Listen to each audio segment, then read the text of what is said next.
ಓಂ ದಕ್ಷಿಣಾಮೂರ್ತಯೇ ನಮಃ. ನಿತ್ಯಭಕ್ತಿ ಕಾರ್ಯಕ್ರಮಕ್ಕೆ ಸುಸ್ವಾಗತವನ್ನು ಕೋರುತ್ತಾ, ವರ್ಷದಲ್ಲಿ ಗ್ರಹಗಳ ಸಂಚಾರದಲ್ಲಿ, ಗ್ರಹಗಳ ಯುತಿಯಲ್ಲಿ, ಗ್ರಹಗಳ ಒಂದು ದೃಷ್ಟಿಯಿಂದ ಅಥವಾ ಒಂದು ವಿಶೇಷವಾದ ಮಹಾಯೋಗಗಳು ಉಂಟಾಗ್ತಕ್ಕಂತಹ ಸಂದರ್ಭಗಳು ಸಹ ನಮಗೆ ವರ್ಷದಲ್ಲಿರ್ತಕ್ಕಂಥದ್ದು. ಅಂತಹ ಮಹಾಯೋಗ ಗುರುಪುಷ್ಯ ಮಹಾಯೋಗ ಇದೇ 18ನೇ ತಾರೀಕು 6ನೇ ತಿಂಗಳು 2026ನೇ ಇಸ್ವಿ ಗುರುವಾರದಿಂದ ನಮಗೆ 61 ದಿನಗಳ ಕಾಲ ಗುರುಪುಷ್ಯ ಯೋಗ ಏರ್ಪಡ್ತಾ ಇದೆ. ಇದರಿಂದ ಪ್ರಕೃತಿಯಲ್ಲಾಗ್ಬೋದು, ಪಂಚಭೂತಗಳಲ್ಲಾಗ್ಬೋದು, ಮನುಷ್ಯರಲ್ಲಾಗ್ಬೋದು, ದ್ವಾದಶ ರಾಶಿಗಳಲ್ಲಾಗ್ಬೋದು, ಪ್ರಾಣಿಗಳಲ್ಲಾಗ್ಬೋದು ಬಹಳಷ್ಟು ಶುಭ ಫಲಗಳು ಸಿಗ್ತಕ್ಕಂತಹ ಒಂದು ಯೋಗ ಸಹ ಇರ್ತಕ್ಕಂಥದ್ದು.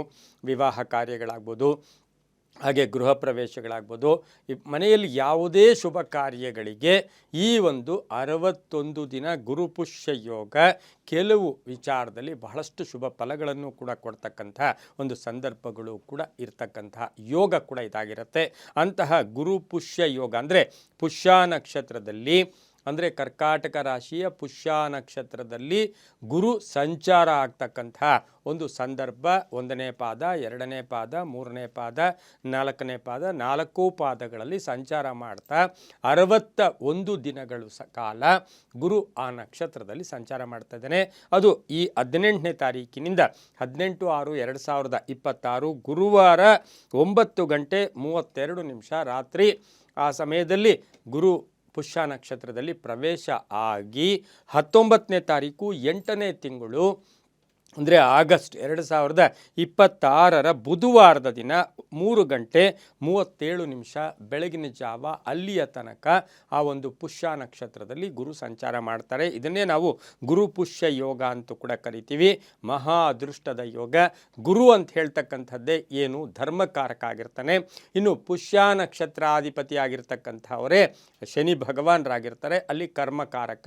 ಧರ್ಮ ಮತ್ತು ಕರ್ಮ ಎರಡೂ ಸಹ ಜೊತೆಯಲ್ಲೊಟ್ಟಾಗ ನ್ಯಾಯಾಧೀಶರು ಹಾಗೆ ಅದೃಷ್ಟದ ದೇವತೆ. ನ್ಯಾಯಾಧೀಶರು ಏನು ಮಾಡ್ತಾರೆ, ನ್ಯಾಯವಾಗಿರೋರಿಗೆ ಅದೃಷ್ಟದ ದೇವರಿಗೆ ಸಿಗ್ನಲ್ ಕೊಡ್ತಾರೆ. ಅದೃಷ್ಟದ ದೇವರು ನ್ಯಾಯವಾಗಿರೋರನ್ನು ತೋರಿಸು ಅಂತ ಹೇಳ್ತಕ್ಕಂಥ ಒಂದು ಪ್ರಕ್ರಿಯೆ ಕೂಡ ಇಲ್ಲಿ ನಡೀತಕ್ಕಂಥದ್ದು ಆಗಿರೋದ್ರಿಂದ ಇದರ ಪ್ರಭಾವ ಪ್ರಕೃತಿಯಲ್ಲೂ ಬಹಳಷ್ಟು ಶುಭ ಆಗತಕ್ಕಂಥದ್ದು.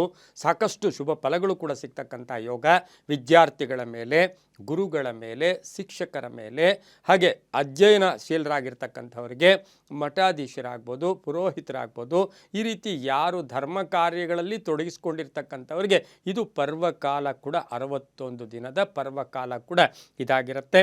ಅದರ ಜೊತೆಗೆ ಈ ಒಂದು ಗುರುಪುಷ್ಯ ಯೋಗ ದ್ವಾದಶ ರಾಶಿಗಳಲ್ಲಿ ಎಲ್ಲರಿಗೂ ಶುಭ ಫಲಗಳನ್ನು ಕೊಟ್ಟರೂ ಸಹ ಮಹಾಶುಭ ಫಲಗಳನ್ನು ಕೆಲವು ರಾಶಿಗಳಿಗೆ ಮಾತ್ರ ಸಿಗ್ತಕ್ಕಂಥ ಸಾಧ್ಯತೆ. ಅದರಲ್ಲಿ ಪ್ರಪ್ರಥಮ ರಾಶಿಯಾಗಿರ್ತಕ್ಕಂಥ ತುಲಾರಾಶಿ, ಈ ತುಲಾರಾಶಿಯವರಿಗೆ 10ನೇ ಮನೆಯಲ್ಲಿ ಗುರುಪುಷ್ಯ ಯೋಗ ಸಂಚಾರ ಆಗ್ತಾ ಇರ್ತಕ್ಕಂಥದ್ದು ಆಗಿರೋದ್ರಿಂದ ತುಲಾರಾಶಿಯವರಿಗೆ ಬಹಳಷ್ಟು ಶುಭ ಆಗ್ತಕ್ಕಂಥದ್ದು. ಜವಾಬ್ದಾರಿಗಳು ಜಾಸ್ತಿ ಆಗುತ್ತೆ, ಉದ್ಯೋಗದಲ್ಲಿ ಶುಭ ಆಗುತ್ತೆ, ಬಡ್ತಿ ಸಿಗ್ತಕ್ಕಂಥ ಯೋಗ, ಹಾಗೆ ಕರ್ಮಸ್ಥಾನದಲ್ಲಿ ಆಗ್ತಕ್ಕಂಥದ್ದು ಆಗಿರೋದ್ರಿಂದ ವ್ಯಾಪಾರದಲ್ಲಿ ಒಳ್ಳೆಯದಾಗುತ್ತೆ. ಪ್ರತಿಯೊಬ್ಬರಿಗೂ ಸಹ ತುಲಾರಾಶಿಯವರಿಗೆ ಇಲ್ಲಿ ಗುರುಬಲ ಇದೆಯಾ ಇಲ್ಲ ಅನ್ನೋ ಪ್ರಶ್ನೆ ಬರೋದಿಲ್ಲ. ಈ ಗುರುಪುಷ್ಯ ಯೋಗ ಬಹಳಷ್ಟು ಶುಭ ಫಲಗಳು ಕೂಡ ಸಿಗತಕ್ಕಂಥ ಸಾಧ್ಯತೆ ಇರುತ್ತೆ. ಆದರೆ ತುಲಾರಾಶಿಯವರು ಕಟ್ಟಕಡೆಯದಾಗಿ ಶನಿವಾರ ಶನಿ ಭಗವಾನರನ್ನ ದರ್ಶನ ಮಾಡ್ಕೊಳ್ಳೋದ್ರಿಂದ ತುಂಬಾ ಒಳ್ಳೆಯದಾಗತ್ತೆ. ಮುಂದಿನ ರಾಶಿ ವೃಶ್ಚಿಕ ರಾಶಿ. ವೃಶ್ಚಿಕ ರಾಶಿಯವರಿಗೆ 9ನೇ ಮನೆಯಲ್ಲಿ ಭಾಗ್ಯಸ್ಥಾನದಲ್ಲಿ ಗುರುಪುಷ್ಯ ಯೋಗ ಏರ್ಪಡ್ತಾ ಇದೆ.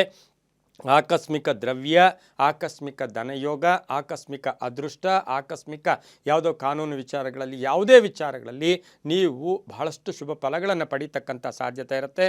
ಮನೆ ಖರೀದಿ ಯೋಗ, ಆಸ್ತಿ ಮಾಡ್ಕೊಳ್ತಕ್ಕಂಥ ಯೋಗ, ಸೈಟ್ ತೊಗೊಳ್ತಕ್ಕಂಥ ಯೋಗ, ಶುಭ ಕಾರ್ಯಗಳನ್ನು ಮಾಡ್ತಕ್ಕಂಥ ಯೋಗ, ಧರ್ಮ ಕಾರ್ಯಗಳು ಅರ್ಧಕ್ಕೆ ನಿಂತಿರುವವು ಶುಭ ಆಗ್ತಕ್ಕಂಥ ಸಾಧ್ಯತೆ ಈ ಒಂದು ವೃಶ್ಚಿಕ ರಾಶಿಯವರಿಗಿರುತ್ತೆ. ಆದರೆ ಗುರುವಾರ ಸಾಧ್ಯವಾದಷ್ಟು ಗುರುಗಳನ್ನು ದರ್ಶನ ಮಾಡ್ಕೊಳ್ಳೋದು, ಅನ್ನದಾನವನ್ನು ಮಾಡೋದು ತುಂಬ ಒಳ್ಳೆಯದು.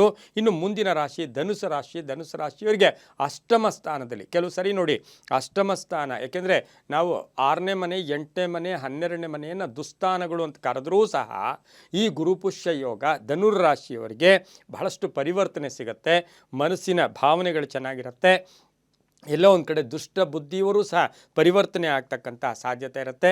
ಕೆಲಸ ಕಾರ್ಯಗಳಲ್ಲಿ ಒಳ್ಳೆಯದಾಗ್ತಕ್ಕಂಥ ಯೋಗ, ಸ್ಥಿರ ಆಸ್ತಿಗಳನ್ನು ಮಾಡ್ತಕ್ಕಂಥ ಯೋಗ ಸಹ ಈ ರಾಶಿಯವರಿಗೆ ಇರುತ್ತೆ. ಅಪವಾದಗಳಿಂದ ಮುಕ್ತರಾಗ್ತೀರ. ಈ ರಾಶಿಯವರು ಏನೂ ಇಲ್ಲ, ಶನಿವಾರ ಸ್ವಲ್ಪ ಎಳ್ಳೆಣ್ಣೆಯನ್ನು ಶನಿದೇವರಿಗೆ ಕೊಟ್ಟು ಬರೋದ್ರಿಂದ ತುಂಬ ಒಳ್ಳೆಯದಾಗುತ್ತೆ. ಇನ್ನು ಮಕರ ರಾಶಿ ಸಪ್ತಮ ಸ್ಥಾನ ಅಂದರೆ ಪಾಲುದಾರಿಕೆಯಲ್ಲಿ ಶುಭ ಆಗ್ತಕ್ಕಂಥದ್ದು ಯೋಗ, ವಿವಾಹ ವಿಷಯಗಳಲ್ಲಿ ಒಳ್ಳೆಯದಾಗುತ್ತೆ, ವೃತ್ತಿಯಲ್ಲಿ ಬದಲಾವಣೆಯಾಗುತ್ತೆ, ಹಾಗೆ ಕೋರ್ಟ್ ಕೇಸ್ ವಿಚಾರಗಳಲ್ಲಿ ಶುಭ ಆಗ್ತಕ್ಕಂಥದ್ದು, ಕೆಲವರಿಗೆ ಸ್ಥಾನ ಪಲ್ಲಟ ಆಗ್ತಕ್ಕಂಥದ್ದು. ಒಟ್ಟಾರೆಯಾಗಿ ಮಕರ ರಾಶಿಯವರಿಗೆ ಬಹಳಷ್ಟು ಶುಭ ಆಗ್ತಕ್ಕಂಥ ಒಂದು ವಿಶೇಷವಾದ ಕಾಲ ಕೂಡ ಇದಾಗಿರುತ್ತೆ. ಇವರು ಏನು ಮಾಡಬೇಕು, ವಸ್ತ್ರದಾನವನ್ನು, ಗುರುಗಳಿಗೆ ವಸ್ತ್ರದಾನವನ್ನು ಕೊಡೋದ್ರಿಂದ ಸಾಧ್ಯವಾದರೆ ಗುರುವಾರ ಯಾರಿಗಾದರೂ ಮನೆಗೆ ಕರೆದು ಒಂದು ಹೊತ್ತಿನ ಊಟ ಕೊಡ್ತಕ್ಕಂಥದ್ದು ತುಂಬಾ ಒಳ್ಳೆಯದು. ಇನ್ನು ಕುಂಭರಾಶಿ ಷಷ್ಠ ಸ್ಥಾನದಲ್ಲಿ ದುಸ್ಥಾನದಲ್ಲಿ ಗುರುಪುಷ್ಯ ಯೋಗ ಸಂಭವಿಸ್ತಾ ಇದೆ.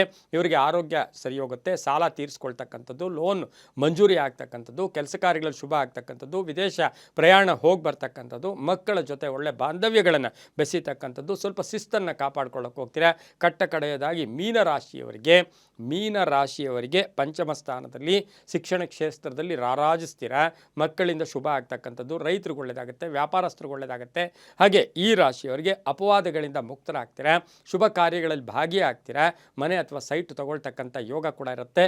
ಹಾಗೆ ಈ ರಾಶಿಯವರಿಗೆ ಯಾರು ಇಷ್ಟವರೆಗೂ ಶತ್ರುಗಳಾಗಿರ್ತಾರೆ ಎಲ್ಲರೂ ಮಿತ್ರರಾಗ್ತಕ್ಕಂಥ ಸಾಧ್ಯತೆ ಇರುತ್ತೆ. ಇದು ಈ ಕೆಲವು ರಾಶಿಗಳಿಗೆ ಮಾತ್ರ ಗುರುಪುಷ್ಯ ಯೋಗ ಹೆಚ್ಚು ಪ್ರಭಾವವನ್ನು ಬೀರುತ್ತೆ. ಇನ್ನು ನಾವು ಮೇಷರಾಶಿ ತಗೊಂಡಾಗ ವೃಷಭ ರಾಶಿಯನ್ನಾಗ್ಬೋದು, ಹಾಗೆ ಮಿಥುನ ರಾಶಿ ಇರ್ಬೋದು, ಕರ್ಕಾಟಕ ರಾಶಿ ಇರ್ಬೋದು, ಸಿಂಹ ರಾಶಿ ಇರ್ಬೋದು, ಕನ್ಯಾ ರಾಶಿಯವರು ಇವರಿಗೇನು ಅಂತ ಹೇಳಿದ್ರೆ ಈ ಗುರುಪುಷ್ಯ ಯೋಗದಲ್ಲಿ ಧರ್ಮದಲ್ಲಿ ನಡ್ಕೊಂಡಾಗ, ಶಿಸ್ತಿನಿಂದ ನಡ್ಕೊಂಡಾಗ ನಿಮಗೂ ಸಹ ಭಾಳಷ್ಟು ಅದೃಷ್ಟ ಕೂಡ ಒಳ್ಳೆಯದಾಗ್ತಕ್ಕಂಥ ಸಾಧ್ಯತೆ ಇರುತ್ತೆ. ಎಲ್ಲವೂ ಕೂಡ ನಂಬಿಕೆ ಮತ್ತು ಶಾಸ್ತ್ರದ ಆಧಾರಿತ ಅಂತ ಹೇಳ್ತಾ ಸರ್ವೇ ಜನ ಸುಖಿನೋ ಭವಂತು, ಸಮಸ್ತ ಸನ್ಮಂಗಳಾನಿ ಭವಂತು.